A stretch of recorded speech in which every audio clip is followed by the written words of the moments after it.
हम अगर 2014 से पहले के दिनों को याद करें, उन दिनों को भूलना मत साथियों, तब जाकर के ही आज के दिवसों का मूल्य समझ आएगा। आज की परिस्थितियों को देखें, पता चलेगा साथियों, देश ने बहुत लंबा सफर तय किया है। 2014 से पहले अखबार की सुर्खियों भरी रहती थी, हेडलाइन बनी रहती थी, टीवी के पर चर्चा होती रहती थी। बात क्या होती थी? बात होती थी लूट और खसोट की बात होती थी, बात होती थी भ्रष्टाचार की, बात होती थी घोटालों की, बात होती थी भाई भतीजेवाद की, बात होती थी अफसरशाही की, बात होती थी अटकी लटकी फटकी योजनाओं की। लेकिन वक्त बदल चुका। प्रधानमंत्री नरेंद्र मोदी ने शिमला के रिज मैदान से हिमाचल वासियों को संबोधित किया। इस दौरान उन्होंने वर्चुअल माध्यम के जरिए अलग अलग सरकारी सेवाओं का लाभ उठाने वाले लोगों से बातचीत भी की। गरीब कल्याण सम्मेलन को संबोधित करते हुए प्रधानमंत्री मोदी ने देश में साल 2014 से पहले और उसके बाद के हालात का जिक्र किया।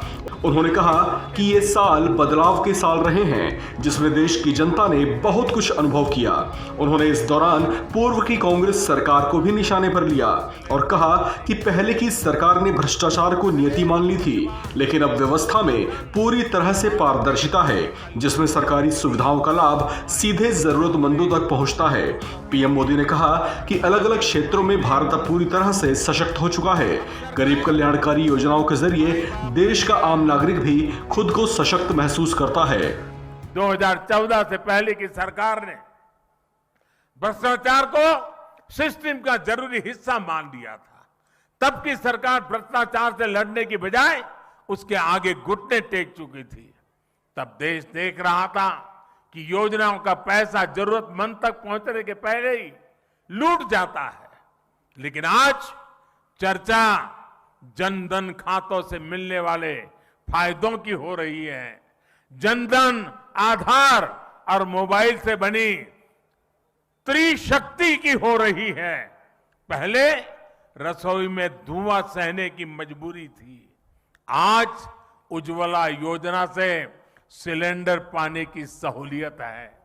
पहले खुले में शौच की बेबसी थी, आज घर में शौचालय बनवाकर सम्मान से जीने की आजादी है। पहले इलाज के लिए पैसे जुटाने की बेबसी थी, आज हर गरीब को आयुष्मान भारत का सहारा है। पहले ट्रिपल तलाक का डर था, अब अपने अधिकारों की लड़ाई लड़ने का हौसला है। साथियों, 2014 से पहले देश की सुरक्षा को लेकर चिंता थी, आज सर्जिकल स्ट्राइक, एयर स्ट्राइक का गर्व है। हमारी सीमा पहले से ज्यादा सुरक्षित है। केंद्र सरकार के 8 साल पूरा होने के मौके पर हिमाचल प्रदेश सरकार ने इस कार्यक्रम का आयोजन किया था, जिसके जरिए पीएम मोदी ने हिमाचल वासियों को संबोधित किया। इस दौरान उन्होंने किसान सम्मेलन निधि की 11वीं किश्त भी जारी की। उन्होंने कहा कि ये उनके लिए बड़े सौभाग्य की बात है कि उन्हें देवभूमि को नमन करने का अवसर मिला।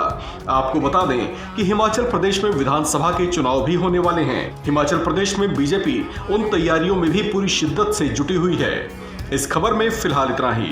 बाकी अपडेट्स के लिए बने रहिए वन इंडिया हिंदी के साथ।